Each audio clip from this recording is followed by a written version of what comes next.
The sky was restless that evening, heavy with clouds the color of iron. The last glow of daylight was swallowed by a rolling wall of storm clouds that pressed low over the valley, making the village seem small and fragile beneath their weight. The air grew thick and charged, every breath carrying the metallic tang that heralded lightning. From far away, thunder rumbled like the growl of some enormous beast creeping closer. Farmers worked quickly in the fields and yards, ushering their animals into shelter.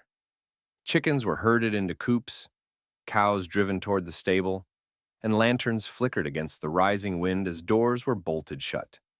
The smell of rain and damp earth spread across the farms as the first drops fell, fat and cold, darkening the soil. At the heart of this hurried scene was a gray donkey named Bramble. His master tugged him toward the stable, where the other animals already shuffled inside, but Bramble stopped short at the threshold. He brayed loudly, his ears twitching back and forth, his hooves planted firmly in the mud. No matter how hard the farmer pulled at the rope, the donkey would not move forward. The storm's wind howled louder, scattering straw and rattling loose boards. Neighbors shouted over the noise, urging the farmer to get his stubborn beast under cover before the storm broke in full. But Bramble stood his ground, unshaken by the farmer's coaxing or scolding. His wide eyes reflected the lightning that flashed across the sky, and his body trembled. Not from fear of thunder, but from something deeper, something sensed, yet unseen. In that moment, though no one yet realized it, Bramble was not simply being difficult. He was standing guard before danger, warning of a disaster only he seemed to feel. Bramble's refusal quickly became the center of attention. The gray donkey brayed again, a loud guttural sound that cut through the storm's howl, startling the chickens in their coop and making the cows inside the stable shift nervously. His master, already soaked by rain, yanked at the rope until his arms ached. "Enough of this foolishness," the farmer growled, his voice straining against the roar of the wind. He slapped the donkey's flank, expecting him to lurch forward, but Bramble only stamped his hooves deeper into the mud, lowering his head stubbornly. His whole body trembled, not with the panic of a frightened animal, but with a strange kind of resolve. Neighbors, sheltering under dripping cloaks, laughed and shouted in teasing tones. "Looks like your donkey's got more sense of drama than sense of safety," one man joked. Another added, "Tie him up outside and be done with it. If he won't come in, let him learn his lesson in the rain." But amidst the laughter, one pair of eyes did not smile. An old woman bent with age and leaning on a crooked cane stood by the fence watching. She had lived through many storms and seen how animals sometimes sense danger before people. Her sharp gaze lingered on the donkey's quivering ears and his wide, glinting eyes that never left the crooked stable door. "This is not ordinary stubbornness," she whispered to herself, though no one nearby paid her words any mind. The farmer groaned in frustration, his pride pricked by the crowd's laughter. With another hard tug, he tried to drag Bramble inside, but the donkey resisted with surprising strength, braying wildly. Behind them, the stable creaked in the wind, its roof sagging slightly under the pounding rain. Lightning split the sky above, and thunder rolled so loudly it rattled the very earth beneath their feet. Still, Bramble refused. Still, he stood his ground. And in that moment, though mocked by the villagers, the donkey's stubbornness was the only thing keeping him, and perhaps others, from walking blindly into danger. The storm pressed harder against the village, its winds snapping branches and slamming shutters as if unseen hands were testing every weak spot. The stable, dark and cramped, groaned beneath the force. Inside, the cows shifted uneasily, their lowing muffled by the thunder, while the horses stomped nervously, their nostrils flaring at the charged air. The old woman's warning eyes never left the building. She moved closer, her cane sinking into the wet earth as she approached the stable's side. Her hand, knotted with age, pressed against the wooden wall, and she felt it quiver under her palm. Not just from the storm, but from strain, as though the structure bore more weight than it was meant to carry. Above, the roof sagged in the middle, beams groaning with every gust. In the flashes of lightning, the seams between the tiles showed small gaps where rainwater poured through, trickling down into the hay. What once had been a safe shelter now looked like a trap waiting to spring. Meanwhile, Bramble brayed again, his hooves splashing mud as he yanked back from the farmer's pull. The donkey's body trembled violently now, his eyes fixed not on the storm, but on the roofline of the stable itself. His ears twitched at each creak and groan, as though he alone could hear the cracking joints straining above. The farmer paused, panting from the effort. For the first time, his frustration flickered into doubt. He, too, glanced at the sagging roof. Another boom of thunder shook the ground, and with it came a sound far more dangerous, the sharp, splintering crack of wood under pressure. The old woman called out over the roar of the storm, "Leave the beast be! He sees what you will not. The shelter's no shelter tonight." Her words cut through the laughter of the villagers, silencing them for a moment. Eyes turned from the donkey to the stable, now shuddering with each gust of wind. Rain streamed down the walls, pooling at its foundation, as if the storm itself was clawing at the building's weaknesses. And still, Bramble refused to enter, his braying louder than ever, an alarm no one yet dared to fully heed. The storm raged, hammering the fields and roofs of the village with merciless force. Lanterns swayed on their hooks, casting trembling shadows across faces wet with rain. The farmer, his pride bruised and his patience gone, snapped the rope in his hands and barked at Bramble with a fury that rose above the thunder. "You stubborn brute! You'll get yourself killed out here if you don't move." He wrapped the rope tighter around his wrist and gave one last desperate heave toward the stable. Bramble resisted, rearing back slightly, braying in protest so loudly it startled even the cattle within. His hooves gouged the mud, his whole body straining against the pull. The old woman raised her voice again, this time sharper. "Fool! Do you not hear it? The beams are crying out." But the farmer, red-faced and soaked to the bone, waved her off. "It's just wind and wood. Don't speak curses into the storm," he shouted back, unwilling to admit his donkey's strange behavior unsettled him more than he cared to show. Some villagers nodded in agreement, choosing to dismiss her warning. To them, Bramble's defiance was nothing more than the whim of a stubborn animal, and the creaks of the stable nothing more than wood under strain. After all, hadn't it stood through storms before? Inside the stable, however, the animals grew restless. The cows lowed anxiously, and a horse whinnied, kicking at the wooden wall. The structure groaned again, louder this time, like a cry of protest. A beam deep within the roof shifted with a crack so sharp it made several villagers glance nervously at each other. Still, the farmer tugged. Still, Bramble fought him. The donkey's eyes rolled white with urgency, his braying echoing against the thunder.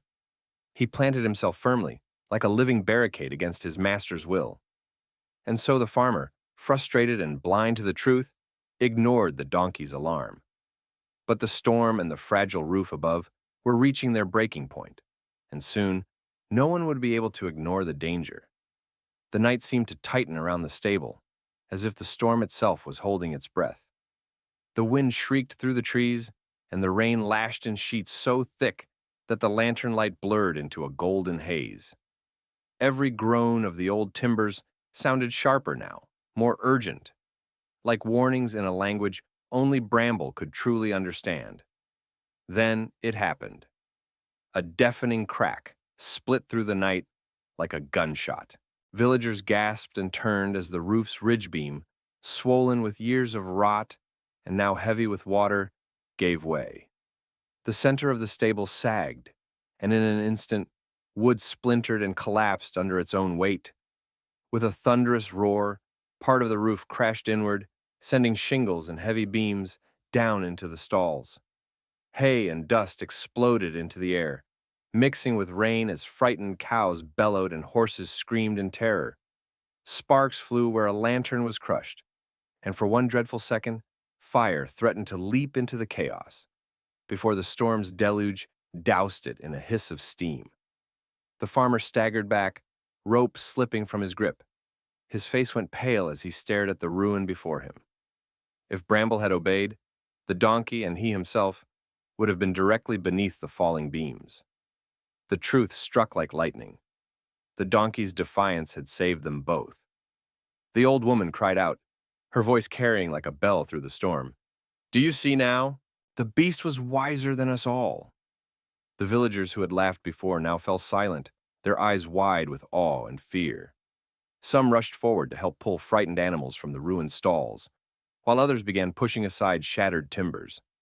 Inside, the stable was chaos: snapping ropes, panicked hooves, and the heavy stink of wet hay. Bramble stood rooted in the mud, his body tense but unhurt. He brayed once, not in panic now, but in something closer to triumph, as if to say, "I warned you." The storm raged on, but the collapse had shifted something in the hearts of the villagers. No longer was Bramble just a stubborn donkey. He was the herald of a danger they had refused to see. The storm still howled, but the collapse had shaken the villagers more deeply than the thunder ever could. They gathered around the wrecked stable, faces lit by the unsteady glow of lanterns, eyes wide with the weight of realization. The night air smelled of wet earth, shattered wood, and fear, and yet beneath it all, a strange calm settled. The farmer, trembling and soaked, looked at Bramble as though seeing him for the first time. Gone was the anger and frustration that had driven him. In its place stood shame, tempered by gratitude. He approached slowly, hands shaking as he reached to stroke the donkey's soaked mane. Bramble stood steady, ears flicking, his dark eyes unblinking. "You saved us," the farmer whispered, his voice breaking. "You stubborn, noble creature. You knew." The old woman nodded, her lined face both fierce and gentle as she leaned on her cane. "Animals hear what we do not, feel what we cannot. We would be wise to listen, lest pride blind us again." Her words sank into the villagers like seeds into damp soil. Some turned to the other animals, checking them carefully, speaking to them in soft tones rather than with the usual brusque commands. Others exchanged uneasy looks, remembering past times when they had dismissed their livestock's unease, never imagining it might be warning rather than whim. Inside the broken stable, men and women worked together to guide the surviving animals out into the rain. Horses trembled but followed. Cows lowed softly as they were led to shelter in the barn nearby. The collapse had spared most, but the sight of the ruined roof lingered in every mind, a reminder of how close disaster had come. For the first time that night, the storm no longer felt like the true enemy. Instead, it was their own arrogance, their refusal to listen, that weighed heaviest. Bramble, still standing in the mud, brayed once more. Not frantic, not alarmed, but steady. It was a sound that carried through the storm like a pledge. The danger had passed, and the warning had been delivered. And though the wind still tore at the village, the people now stood differently, humbled, attentive, awakened to the truth they had nearly missed. Dawn broke slowly over the battered village. The storm had passed, leaving behind broken branches, pools of water in the fields, and the shattered remains of the stable roof. Smoke rose gently from chimneys as villagers, weary from a night without sleep, began to rebuild what the storm had torn apart. Yet this morning carried a weight different from others, the weight of a lesson learned through fear, near tragedy, and the braying of a single donkey. Bramble stood near the edge of the pasture, his coat still damp but glistening in the weak sunlight. Children approached him cautiously, no longer with mischievous giggles, but with offerings of carrots and gentle strokes along his muzzle. To them, Bramble was no longer just the farmer's beast of burden. He was the guardian who had seen what no one else had. The farmer, humbled by his donkey's defiance, stood before the gathered villagers. His voice, usually loud and commanding, was quiet and earnest now. "Last night I tried to force him into death," he admitted, eyes cast downward. "But it was his stubbornness that saved us all. I will never again call it foolishness. From this day on, I will listen to the warnings in silence, in shadows, and in the cries of the creatures who share our lives." The old woman nodded knowingly, her eyes glinting with pride. "The world speaks in many tongues," she said. "The howl of the wind, the crack of the earth, the cry of the beasts, Only fools cover their ears. Last night, Bramble became our voice of survival. The villagers murmured their agreement, casting looks of respect at the donkey, who stood chewing calmly as though nothing extraordinary had happened. A boy whispered, "He's more than a donkey now. He's a watchman." From that day forward, Bramble was treated with honor. His braying was no longer met with annoyance, but with attention. When he balked or hesitated, the villagers looked to the sky, to the ground, to the walls around them, listening for what they might have missed. And so, in the memory of that stormy night, the village carried a lesson etched deeply into their hearts. Wisdom can come from the humblest of creatures, and survival may depend on the voices we are too proud to hear. Bramble, the donkey who refused the stable, became a symbol, not of stubbornness, but of vigilance. And long after roofs were mended and storms forgotten, his story was told again and again, reminding each new generation that salvation sometimes comes in the form of a bray against the wind.